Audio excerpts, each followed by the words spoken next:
காவிரி பிரச்சனைக்காக அவர் போராடினது ரசிகர்களை வச்சுக்கிட்டு, ஈழத்தமிழர் பிரச்சனைக்காக அந்த போர் நிறுத்தப்படணும் அப்படின்னு சொல்லி அதுல நான் இருக்கிறேன். அப்பவே அதுக்கு அதனால ஏற்பட்ட இம்ப்ரெஷன் தான் கத்திக்கு ஆதரவா நான் பேசுறேன். அவருக்கு ஆதரவா கத்தி இஷ்யூ வரும்போது நான் பேசுனது. அதுக்கப்புறம் அங்க தூத்துக்குடியில அந்த துப்பாக்கி சூடு நடந்த உடனே அங்க போனது, குறிப்பா ஸ்னோனின் வீட்டுக்கு போனது, பேசுறது.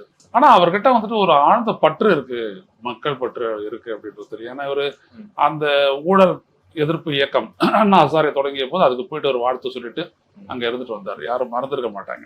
எதனால நான் அவர் மேல ஒரு மாதிரி பேச ஆரம்பிச்சேன் அப்படின்னா, எல்லாரும் தேவையில்லாத விஜயை வந்துட்டு எதிர்த்தாங்க.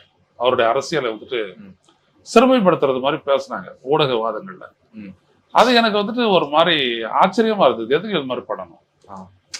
அவரு ஒரு நடிகர், அவருக்கு ஒரு பெரிய ரசிகர்கள் இருக்காங்க, பெரிய அளவுக்கு இருக்காங்க. அவரும் உள்ள வர நினைக்கிறாரு, அது ஆசையா கூட இருக்கலாம். என்ன அதுல தப்பு?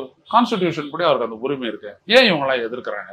விஜய் முன்னாடி இருக்கக்கூடிய அரசியல் சவால் என்னன்னு வரும்போது, அரசியல் மயமாகணும் அவருடைய தொண்டர்கள் தோழர்கள் அப்படின்றதுதான் ஒரு பெரிய விடயம். ஏன்னா அவர் சார்ந்தவங்க நிக்கிறாங்க. ஆனா அரசியல் அப்படின்றது ஒரு கடுமையான ஒரு களம். அதுவும் இந்திய நாட்டை பொறுத்த வரைக்கும் சதிகள் நிரம்பியது. அப்ப இந்த இடத்துல வந்துட்டு இவங்க அரசியல் வயப்படுறதுன்றது ரொம்ப முக்கியம். ஸோ அப்ப இதை வந்துட்டு விஜய் இதுதான் அவருக்கு பெரிய சவாலா இருக்கணும்னு. இன்னைக்கு இருக்கிற அரசியல் சூழல அது வேணும், ஒரு மாற்றத்துக்கு அது அவசியம் தேவை. அப்போ பெருந்தலைவரை போல, பெருந்தலைவர் காமராஜரை போல, அறிஞர் அண்ணாவை போல ஒரு ஆழ்ந்த அரசியல் தெளிவுறதுனா தான் இதையும் சாதிக்க முடியும். இவரு அரசியல் கட்சி ஆரம்பிச்சிருக்காரு. ஆனா அவங்க தளபதி என்னைக்காச்சும் ஒரு நாள் அரசியல் கட்சி ஆரம்பிப்பாரு அப்படின்றதுல அவங்க உறுதியா இருந்திருக்காங்க. ஸோ அதற்கான முன்னெடுப்புகள்லாம் அவங்க பண்ணியிருக்கிறாங்க. மக்கள் கிட்ட போறது, நிவாரண பணிகள் செய்யறது, அப்புறம் அவங்களுக்கு சாப்பாடு போடுறது, எந்த சிக்கல் இருந்தாலும் போய் நிக்கிறது அப்படின்னு இவங்க அரசியல் மயமாயி தான் சேவை செஞ்சிருக்காங்க. தாவேகா அப்படின்றது எல்லாமே ஒரு நெசசிட்டி பேஸ்டு தான்.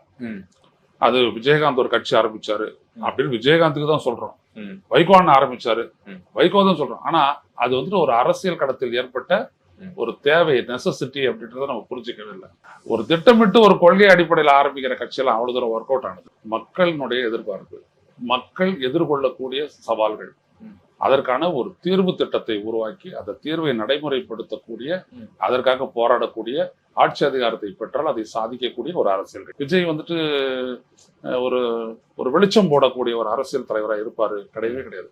மாநாட்டில் நிறைய பேர் கூட்டணும், அதுக்காக தான் இவ்வளவு பெரிய இடத்த இது பண்ணியிருக்காங்க. அதுவும் பத்துமா அப்படின்ற ஒரு இடம் தான் இருக்கே தவிர மற்றபடி வேற எதுவும் சிக்கல் கிடையாது. இந்த நாட்டுல அரசியல் குவாலிட்டி இப்படி இருக்கணும்ன்ற ஒரு எண்ணம் இருக்கும் இல்லையா, அதைத்தான் நான் சொல்ல வரேன்.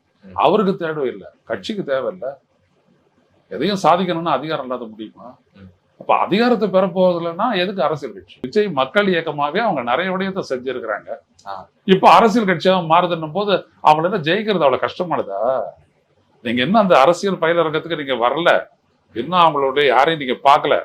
ஒரு விஷயத்த மட்டும் நான் சொல்றேன், சிக்கலும் சூழலும் தான் அரசியலை தீர்மானிக்க போகிறது. ஓகே, உங்களுடைய கணிப்பு என்னவா சார் இருக்கு? எதையுமே கணிக்காதீங்க. 26க்கு வாங்க, எப்பொழுது போல சந்திப்பீங்க.